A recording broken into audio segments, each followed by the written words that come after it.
हाय, hello, नमस्कार. स्वागत आहे तुमचं आमच्या नवीन व्हिडिओमध्ये. आजचा आपला व्हिडिओ आहे आपलं 6वं ज्योतिर्लिंग भीमाशंकर. हे भीमाशंकर मंदिर आहे. हे गाभाऱ्यामध्ये मी आणि प्रसादने पूजा केली. या वेळेला प्रसाद माझ्या बरोबर होता या ज्योतिर्लिंगाचं दर्शन घेताना.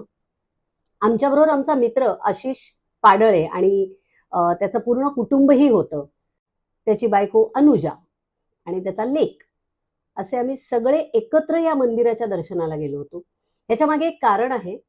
आशिषकडे 125 वर्ष जुना या मंदिरातल्या महादेवाचा मुखवटा आहे. म्हणजे तो मुखवटा त्यांनी बनवलेला आहे, पाडळे कुटुंबियांनी. त्यामुळे आशिषचा मला फोन आला की तू ज्योतिर्लिंग करतेस तर भीमाशंकरला जाताना मला सांग, मी घेऊन जाईल. त्याप्रमाणे त्यांचं अख्खं कुटुंब आमच्या बरोबर दर्शनाला आलं. आम्ही दोन्ही कुटुंबांनी तिथे यथासांग पूजा केली, अभिषेक केला, आरतीही केली.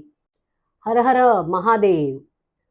ज्योतिर्लिंगाचा हा पूर्ण प्रवास माझ्यासाठी अत्यंत अविस्मरणीय होता. प्रत्येक यात्रेमध्ये माझ्याकडे एक वेगळा अनुभव, वेगळी लोक, वेगळी ओळख, खूपच प्रगल्भ करणारा अनुभव होता. हे मंदिराचे पुजारी आहेत.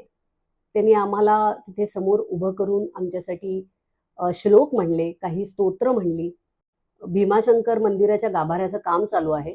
आम्ही हे दर्शन गेल्या वर्षी घेतलंय. अत्यंत सुंदर आणि अत्यंत शांत परिसर होता.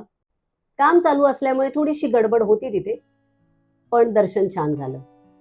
हे मंदिराच्या बाहेरचे काही फोटोज.